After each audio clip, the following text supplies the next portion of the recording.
So welcome viewers to another edition of Field of Dreams. My name is Steve David, and with me is my two co-hosts, Everett Gally Cummins and Millie Atten Johnson. Welcome, guys. Thanks. And joining us today on the set, we have Selby Brown and Leroy Dillion as guests. Welcome, guys.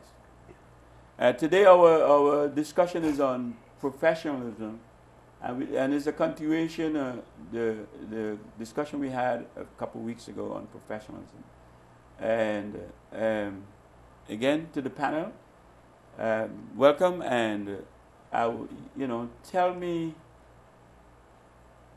guys, and Leroy and Gally and Bailey and Selby, what you consider professionalism and how it's been for you. Talk to the younger ones.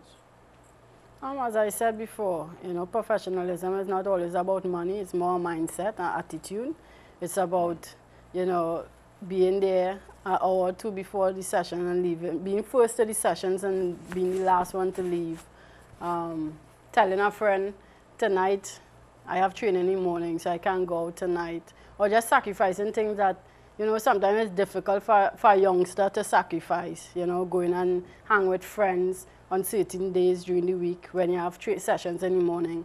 But you just have to know that, those times will come, and it's just having a focused mindset and understanding what it takes to be successful. And being successful, you have to have some sort of professionalism within you.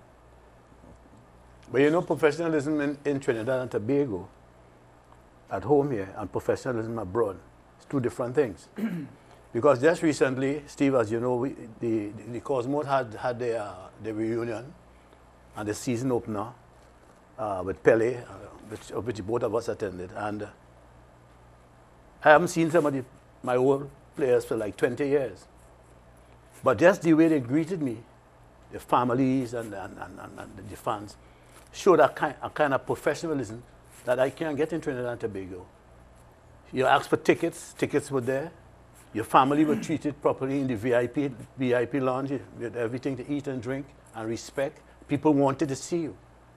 Here you have to pay to go and see a game. After doing so much for this country, I still had to pay to see a football game. And people talk about you're arrogant. They always want to think, but they make you so in this country. And I was reminding Leroy a while ago, how could you be so professional? And then when they come home, the people they have to deal with, they're not professionals, especially the administration.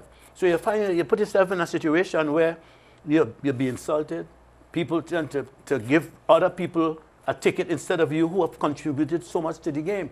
And up to this day, since the 60s, they're owing us money as professionals. And so away, your salary is there, you're being paid, you get your perks, you get whatever. You understand? When I went to Veracruz, Mexico, the owner of the team owned a Mercedes-Benz and a Volkswagen car company. And a Volkswagen was there waiting for me and my family. My kids were small. My son was about 6 months. My daughter was about 3. And I had transportation. I was living in an upscale apartment near the beach and this kind of thing. Come back to Trinidad and people, you had to go home and stay and wait till they call you to practice.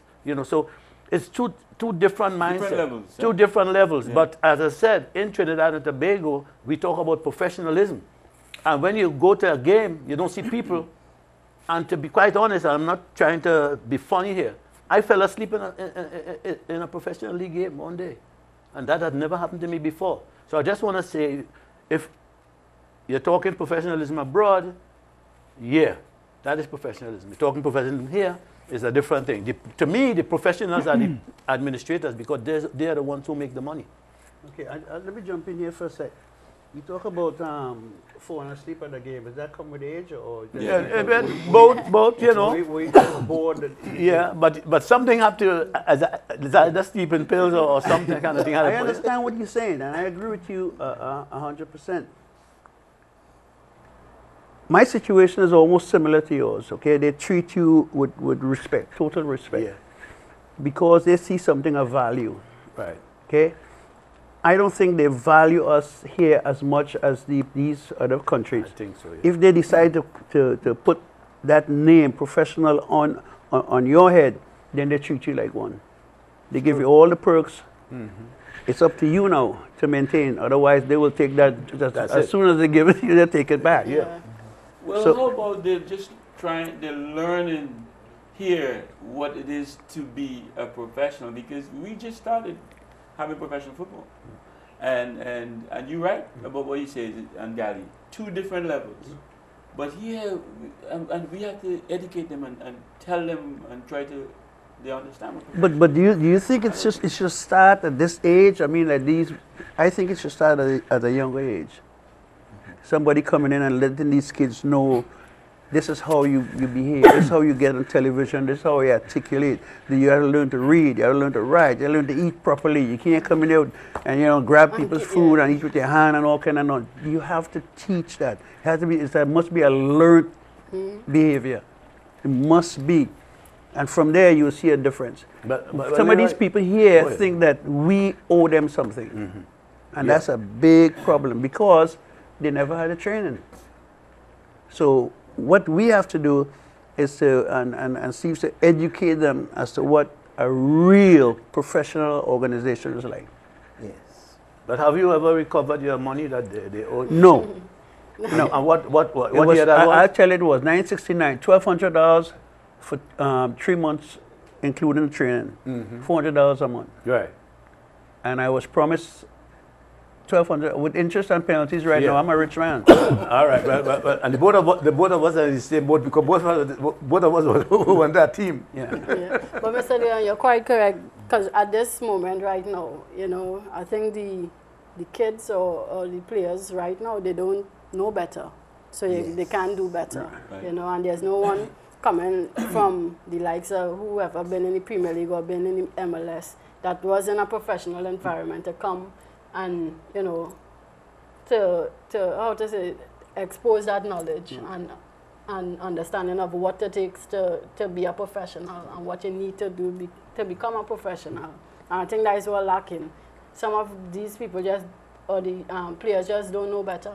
Well, in the other countries, you have somebody, you have a system, and you emulate what's going on, and you learn from that as a youngster, because they put you in a situation where you have to learn to think for yourself, where you eat football, you sleep football, you dream football, plus your education. You see, my own view on that is, from a young age, an early understanding of your passion for the game. The workload and work habit necessary that's on your daily schedule. The rounded product, not just doing your homework on the skill and your development as a footballer, but just what you mentioned, the ability to communicate, having the proper skills of how you conduct a dinner meeting, a television interview, and first and foremost, being convinced that your integrity as your profession as footballer is what you will not compromise, and you will do all the work necessary to maintain that standard. So I say all that to say, when a young man is interested in pursuing football as his profession, from as early an age as he chooses, he will be there early for practice. He will wake up in the morning at 5 o'clock and put in at least an hour and a half, 2 hours, his own work, not a coach telling him what to do. Before he goes to school, he would know that in the evening when he joins his club, school is finished, or if he's playing in school, he is there. The coaching session starts, let's say at 4 o'clock. That's when the session starts. The section for him does not start when the coach arrives or when the whistle is blown. He is there at 3:30, 3:45 to start at 4. And those are the disciplines that you carry forward. That is what's supposed to be, but here, and Gallian is right, That don't happen that way. Them Well, guys, And this is where we're trying to generate. yes, for them. well, you see, no. Wait, Fellas are hear me out for a second. From the time they sign a contract, their interest is how much money they make, how much they ain't drinking water no more, they're drinking juice now. Yeah, buy juice, and they full up the belly of juice, they're running on the field like a little pothound because it's so extra big, right? But they need to understand, now that I'm a professional, I need, everything changes, man. yes. I have to bring my game every single night. This is not, I can play today and tomorrow I feel like it. Every night you're as good as your last game. After a player in Civic Center told me, we are doing contract. And we said, well, why? I said, why do I need to pay you what you think you worth? You are thing. So you got to prove it to me. I said, I don't need to prove anything no more. I did all my proving before. And I was like, whoa. I have to prove myself every single night I go out in the field. I'm hearing exactly And that's what you're saying. we don't Nobody saw your last game. have. Exactly. Nobody saw your last game. And you see these people who are here, they paid money to see you. This is your work. This is your stage. How do you prepare for it? Most certainly by the attitude you bring to professionalism, and that will cause your altitude, your rise. And as you mentioned, the guys around the cooler and they want juice and so on. And owners of teams have to be very hard and straightforward. Young man, you are interested in joining this team? It is not us. We are interested in having you in the team. But you must prove that you are worth But that's what the you want problem, to Selby. The owners and I guess the administrators of some teams aren't professional either. So they have nothing to learn from, you know, and that is one of the biggest issues. That even the people that are in charge, they aren't professional. So what it leaves for the players. And that's where it all starts as well. Well, There must be consequences. Yes. Yeah. There must be. Yeah. There must be consequences. It's interesting. And that's the correct about issue. that. And that's the issue. There's hardly ever any consequences. What, $200 from your pay when you do something wrong? That's not going to hurt your pocket. The other thing is, if I know, if I'm not at my level, I have 100 people waiting to take my job. Would I want to be at my level? You can't see it. Yes. Yeah? Yes. So there's no consequence. Yes. I'm good. I'm just like he said. Prima donna. You haven't done anything. Who'd you play for? You making any money? Where do you play? Who are you? Yeah. I would add to that, you know, at 16, 17, I was a chubby little girl. And not until I leave to go to school in the States, I understood that the importance of nutrition, the importance of fitness, and doing all these different things to stay at a certain level to compete and not be replaced. I'm an international coming in. I can easily be sent back home. So I had to have that mindset where, you know what, in order to keep up with these people, I need to change my mindset and change what I do in order to be successful. Excellent. Mary, you had the last word. I'm going to come back with you, Gally. At this point, viewers, we have to take a break. We'll be right back after the short break.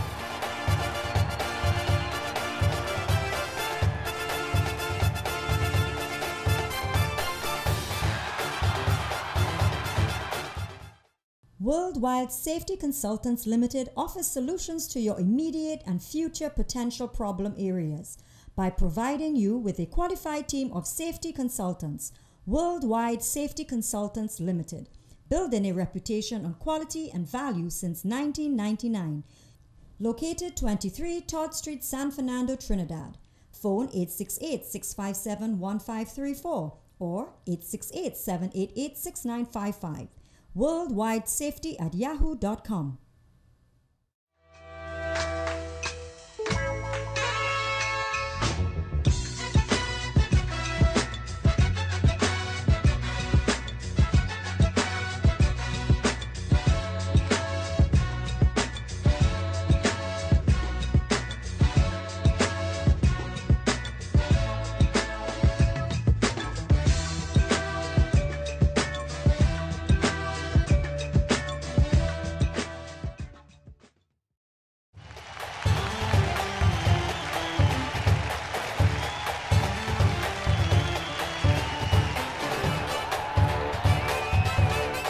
So welcome back, viewers. You're looking at Field of Dreams.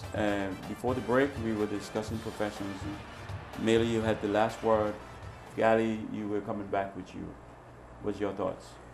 My thoughts basically is that if we need to instill those values we're talking about into our athletes, our players in Trinidad and Tobago, some of us must be given an opportunity maybe to go around talk to teams.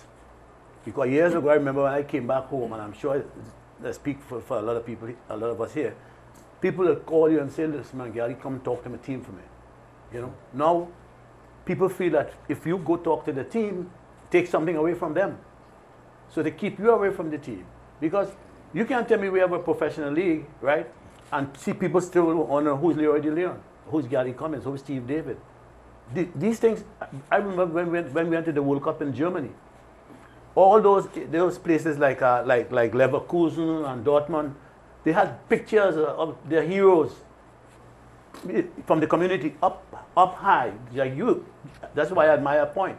You guys, the picture of you and Leroy and Warren as you hit the junction there, I think that was one of the best things they have ever done for football, I feel, or sport, because they have Ogaro there, and they also had Doyle Griffith, right? And every time I pass there, I feel a sense of pride, because I feel I'm there too, because I feel that you guys are representing all of us, whether professional or whatever. But one thing I can say, back in the day, we were professionals per se for money. We were professionals in our attitude, because I remember when you say St. Benedict's playing somebody. People, the place used to be buzzing. The place was sold out before we ran out in the field. I never played, and I speak for everybody here, we always played to sold out crowd. Yes. I never remember going to a football game and looking around to see who's there. Sometimes people say, listen, I was at the game, and you say, you know, well, I didn't see you or whatever. But now you go to a football game, you know all who's there. Say, hey, how you going, man? Nobody's in the stands. Let me just finish this point, Steve. I remember the Colleges League, back in the day, we had North-South colleges. And with all the top players in San Fernando, St. Benedict's represented South. Do you remember that, Leroy? Yeah. And I always admired the St. Benedict's team so much, because I think everybody who played for St. Benedict's made the national team. And I can still remember Lawrence Rondon, how he got on the team. You understand?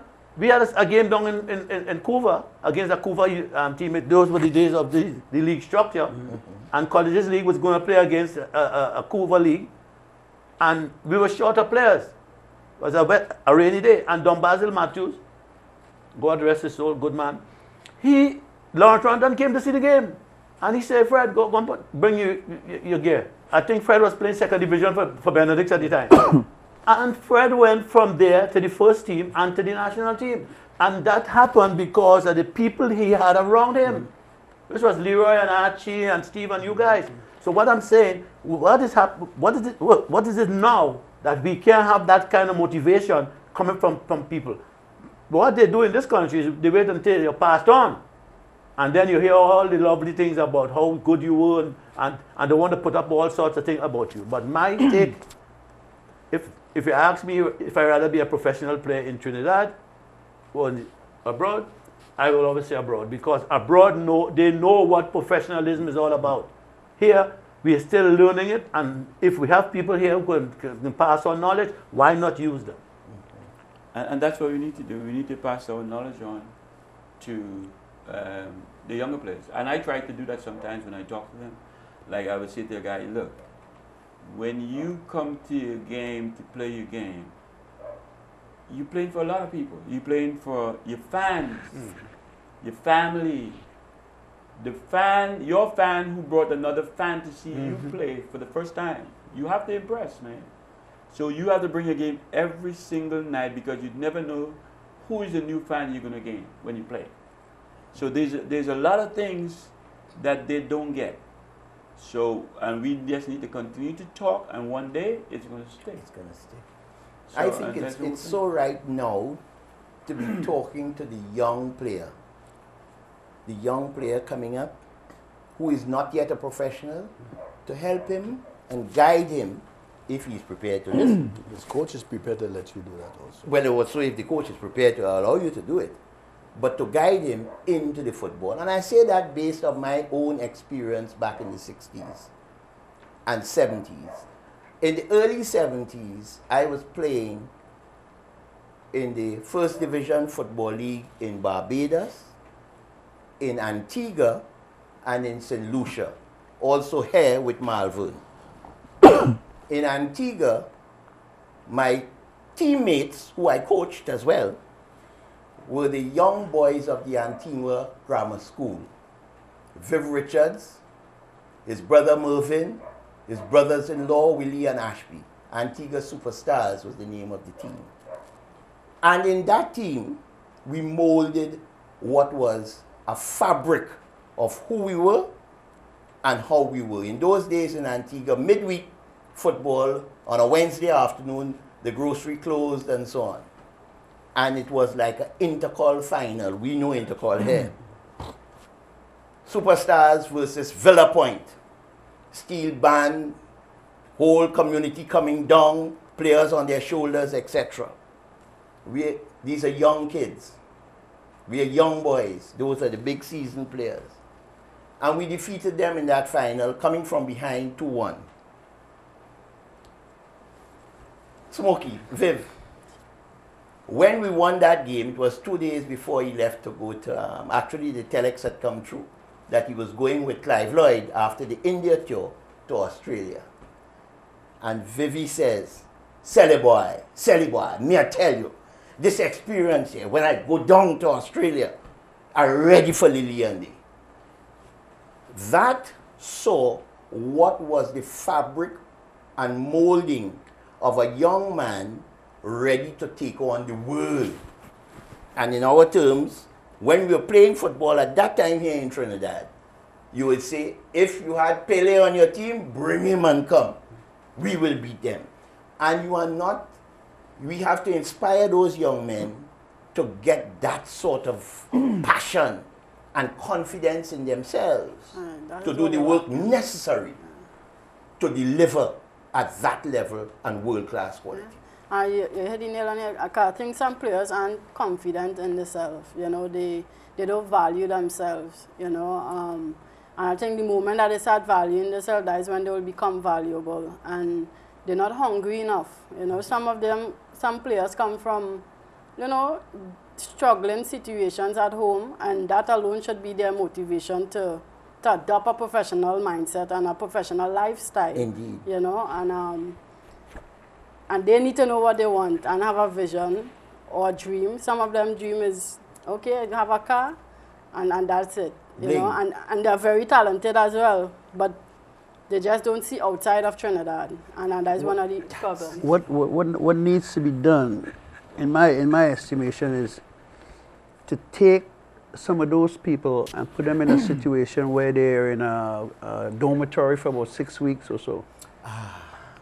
Very good. Take them out of that environment and put them here, and they learn all the things we talked about earlier.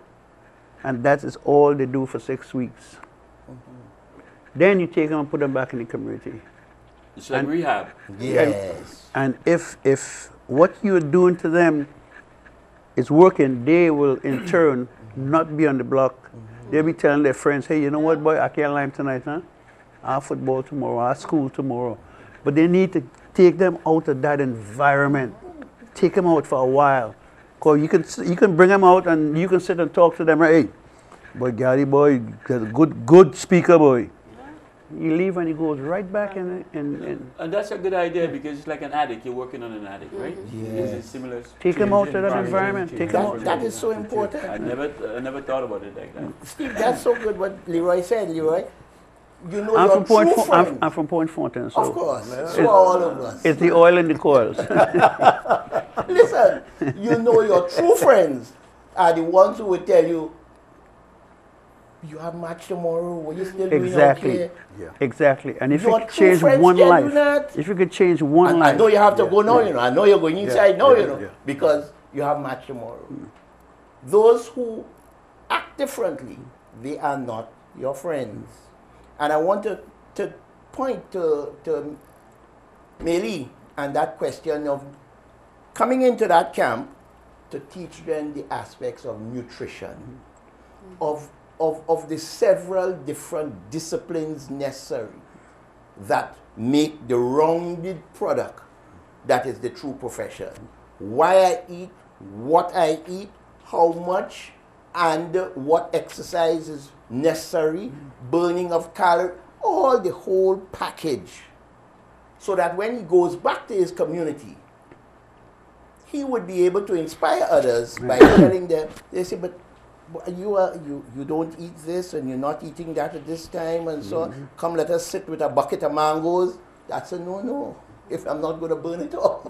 And that is the kind of product. We must train them from here for our purposes and to export for the international market. Tell me something. No, I'm sitting here listening to Leroy, Meili, and I love the idea that Leroy Bring came them up into with, that camp. because this camp situation is always a good thing, and this is what I did when I was national coach. But as Leroy say, maybe you should take them younger. But I had them in a camp, and I was able to implement all the qualities that I had as a professional in them. And I was so happy to see the change that came about in these guys. I remember the first time I took the national team for a training session. I thought it was a schoolboy team because some guys couldn't head the ball, some couldn't shoot the ball. It was a whole, and we had a structure we were playing that was left here by a European coach. And nobody knew how to go to the other level. And I was looking and wondering, where are the kind of football that I grew up in? And as a professional coach, I decided I'm going to change this structure to the days where the De Leons and the Archibalds and the Steve Davids and the Alvin Corneys. And when we grew up, football had life. It was marketable. Yes. And I took those guys, the product, because about 7 of those guys told me they wanted to retire from the game because they were going no place with the coaches they have, with all due respect to those coaches. And I was able in 1 week to change structure, change mindset, because I remember Hudson Charles saying that when I first came to the team as coach, he found me very aggressive. It wasn't aggressiveness, I was very professional. And I was bringing something to the table that they never had before. And as Clayton Morris always said, is that I had them like living like a family, and I remember a lady at the Oval said to me, she said, the first time I met this national team, they had another coach with them. They had no discipline. She said, no, I feel very comfortable to come between these guys and laugh and talk with them. And I said, Gally Cummins, you're doing your job. And coming back to what Selby said, coaches we must have a national team here in training if we are to bring about those changes. All right, let's pick up right there after the break. Viewers, at this point, we need to take a break. We'll be right back after the short break.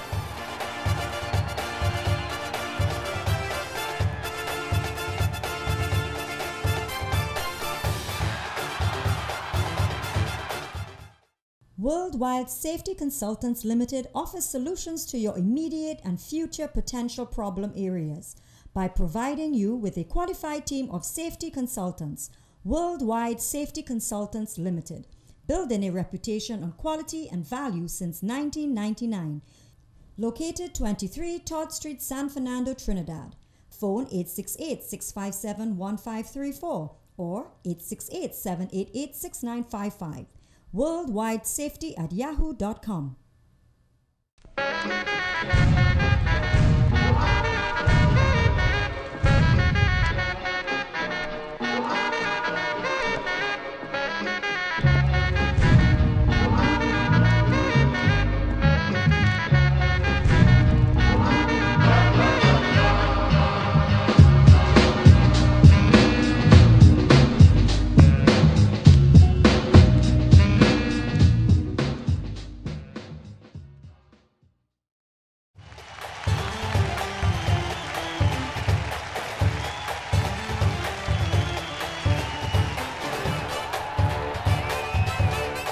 Welcome back, viewers. You're watching Field of Dreams and Act Television Network. Before the break, we were discussing professionalism. And yeah, who was it? You, Gally? Yes. You were in a point. I'll let you finish that point, and then I've got a question for the panel. All right.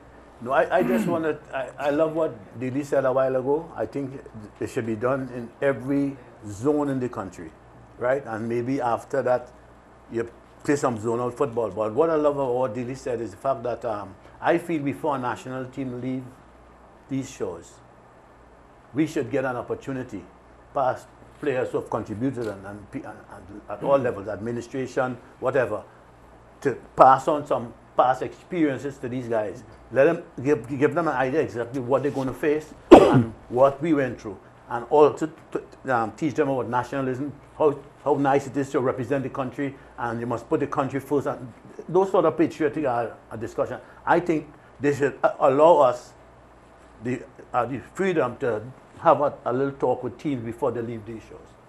Right. You know, and as you talk about past players and stuff, I'm glad you mentioned that, because I've got a question. Because a lot of players play, and then they play beyond the time they're supposed to, and then it just gets boring.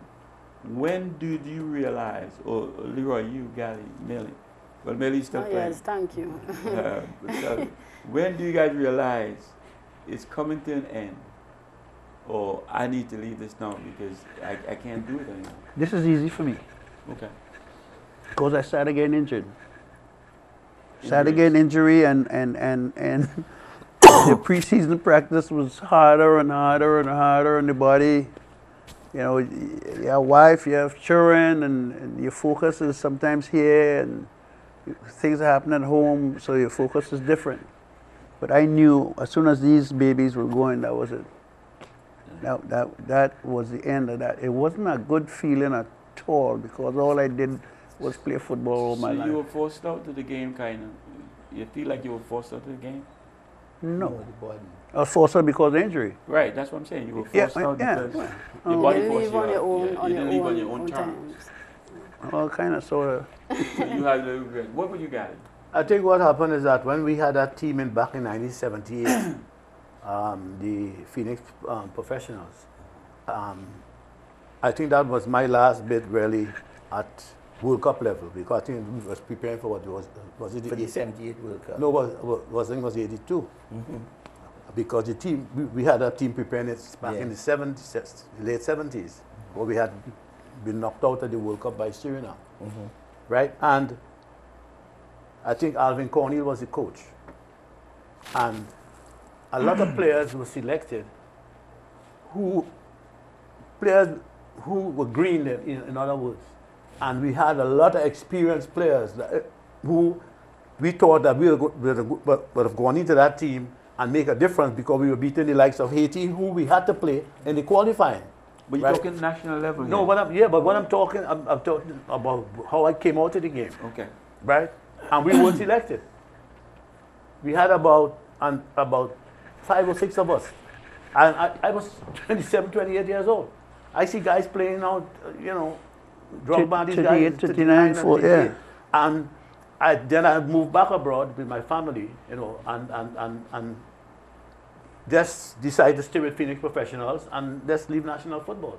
But like Leroy, I had my fair share of injuries, but injury wasn't the problem. But the problem was certain people had their own mindset and agendas, and I think that basically forced me. So what about club football? You could have stayed playing club football and don't play national football? Playing club football was like, to me, it was like wasting time. Until I decided to do a stint with ASL with Ada Sweet. I told you about that in the last segment. I don't want to go back to that. But basically, I thought that was the golden opportunity to leave the game on a high. And as I said, it didn't happen. And my family moved abroad. My wife she worked in the foreign service most of her life. So the family was moving from place to place. So I went to Canada. And then the last thing I remember me and Leroy came back to play. We were selected in the Caribbean All-Star team to play against the Cosmos, right? And I think that was it. So in body, actually, you didn't feel like hey, this is time to pack up, man? You No, felt I was 27, 27. right. So you were still ready to play. I was and still, you but feel like you were I was in the forced best, I was the best that time of my career. Well, Steve, I'm still playing, You- you know, but I would say for people that know me, know that the only thing I've ever been passionate and committed to is football. And, you know, sometimes it's difficult for me, right, as Mr. De Leon said, his knees gave out on him, and pre-season and stuff started to become a lot on his body.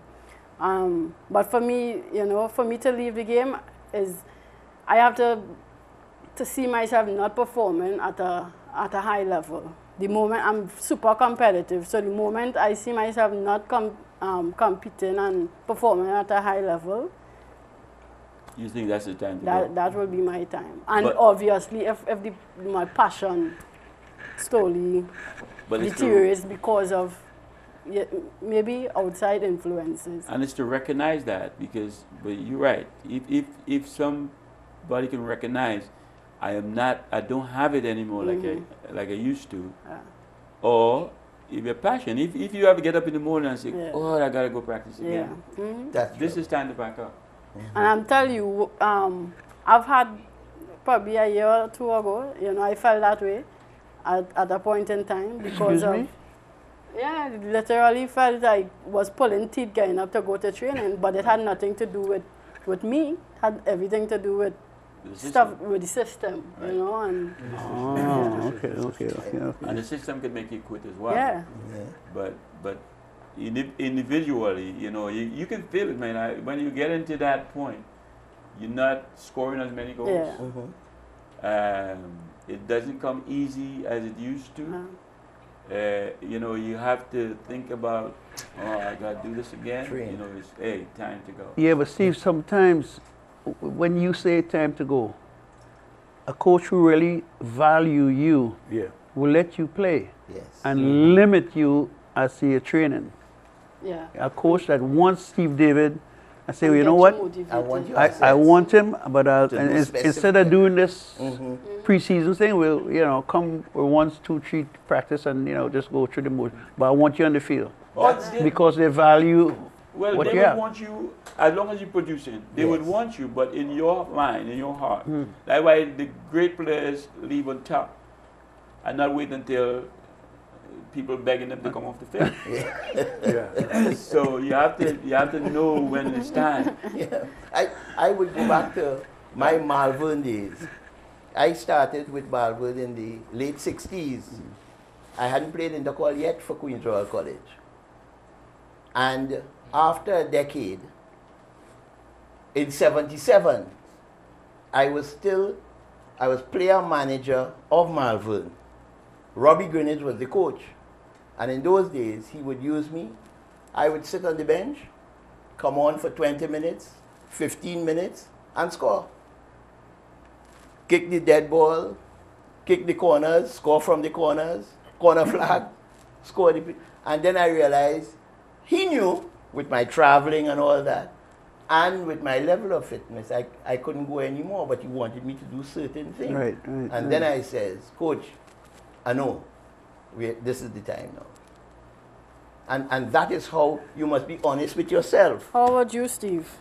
Well, with me is I was kind of forced out of the game because of injury. I'd always been told by the Your knees doctor, had gone. when you quit playing, you need to clean out your ankles because you got a lot of chipped bones in there. So I had plantar fasciitis, which was causing a lot of pain under my foot. That's when we were in Arizona in the mid-80s. Mm-hmm. So I says, you know, do I want to continue to beat up my body like this, or do I want to quit at this point in time? So I had a good hard look at it within myself. I was still scoring a lot of goals. I scored 60 goals for the season in Right. 40 games. Indoor, we were playing Right. indoor. Yeah. So we were scoring a lot of goals still, but still, it was just so painful. And then I said, look, go and clean your ankles out. And if you feel better after, come back. But when I clean it out, and after you get this, don't have to wake up and go through all this rigorous training anymore. I said, that's it, man, I'm done. And what age was that? What age was that? I was 31. 31? And Mr. Dillion, how old? Maybe 90 something. No, I don't remember, to be honest with you. I missed it. It's the most difficult thing to walk away from the only thing you've known all your life. Yeah, quite right. It was very, very difficult to even go watch a game. Right. Yeah. I watched on that, I could do that. You know, and once you start second guessing and third guessing, you know it's over. So I became a coach. I became a coach, which was a nightmare in itself. Yeah, because I remember this with the interview they did with Pele down at Models in Manhattan. They asked him why he never coached, and he said that coaches have to go through too much stress, and he said he made his impact as a player, and he feel that if he failed as a coach, he would have taken away all he did as a player. Right. And this is something that coaching that coaching Quite true. you know do to people, because I remember after I lost that game against the States, people forgot who I was and my contribution. They were just like, he's a waste of time. It took me that motivation, self-motivational spirit that I have to bounce back, because Trinidadians can be very, very critical, and sport is very critical too. One game, and your whole career can look like you never did anything. But to be honest with you, I feel you still didn't do you right. You came from our team, and you took over a team, and you took this country to almost into the World Cup. You should be kept there for the rest of your life, man. And I felt where you were pushed out, and the way they treated you, that was not right. But you're still holding it. You have to let that go, man, because they did not treat you right, and you were the best thing that this country's seen after Verity, let's say, the best thing they ever seen. So you should have you did it. Yeah, and but breathe and let it go. I know, Steve. Yeah, I've let it go. But let me tell you, I did. Wait. I'll give you a chance to respond as soon as we get back. All Viewers, at this point, we need to take a break. We'll be right back after that.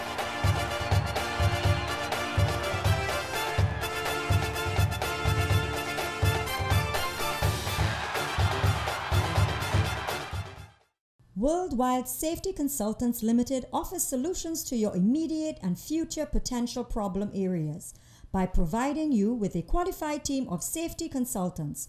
Worldwide Safety Consultants Limited, building a reputation on quality and value since 1999. Located 23 Todd Street, San Fernando, Trinidad. Phone 868-657-1534 or 868-788-6955. worldwidesafety@yahoo.com. No matter what team you support, Manchester United strike first. you will always remember that one year when they were invincible, Benito, unstoppable, United again. dominant. Lampard and Chelsea are level. And as the new season arrives, So, and again, you will ask yourself that one question: they're best in the Champions League. can this be our year? Horse. Seriously? Man, you're not even in the Champions League. So just because you have a striker actually scoring goals now, you feel you could talk? Yes. Guys. This argument makes no sense because the man going to take it this way. Is unconfined. Some things are just meant to be.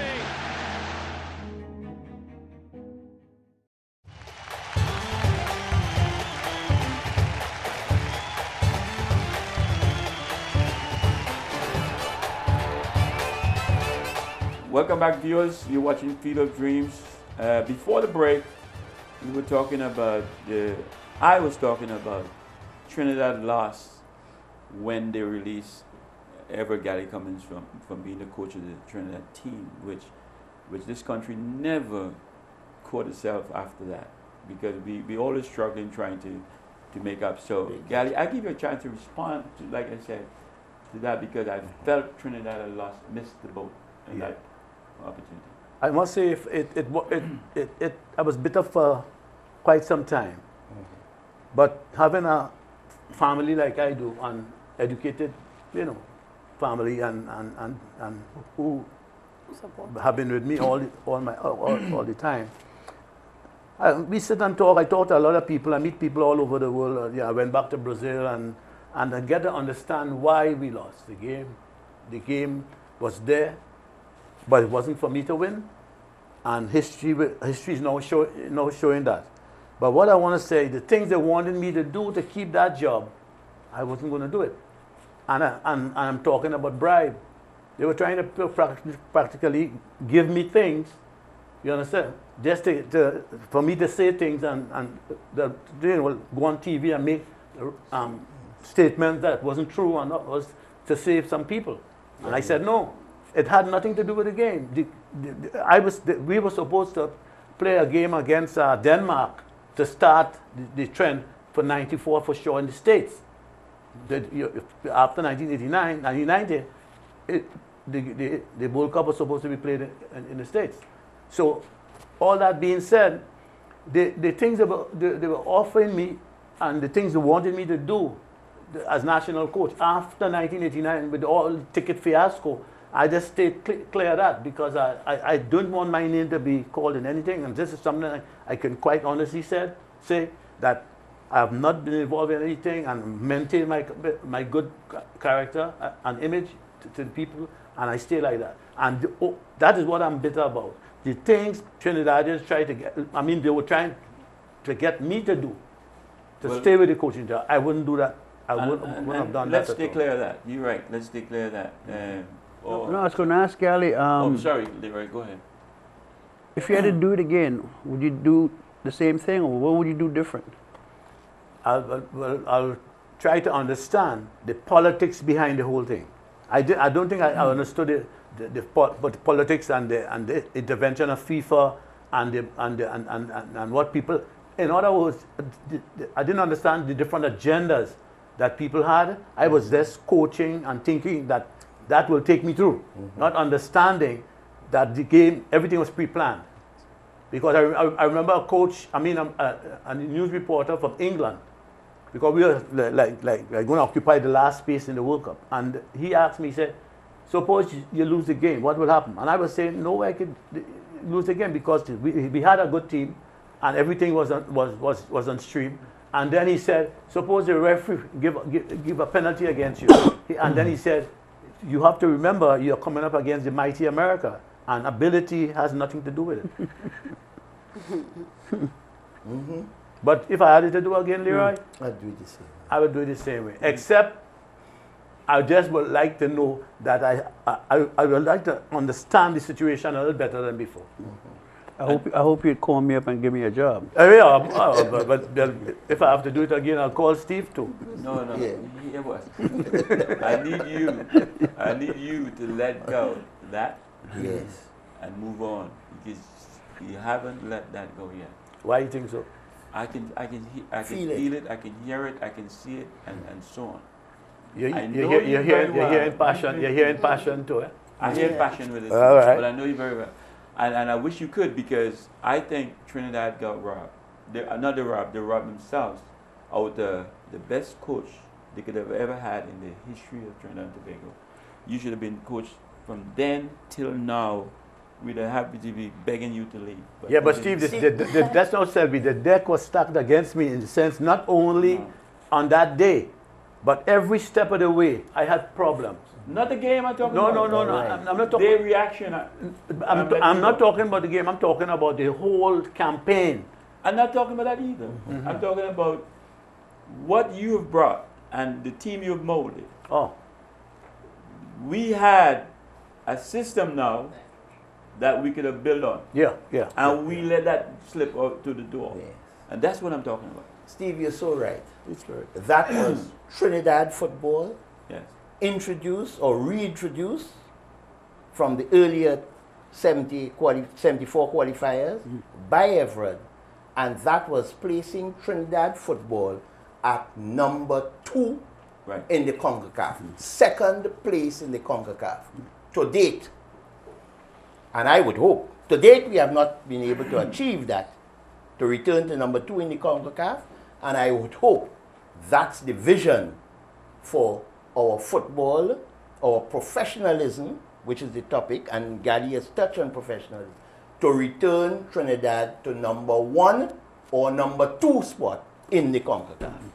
Okay, question, Meili, what's game day for you?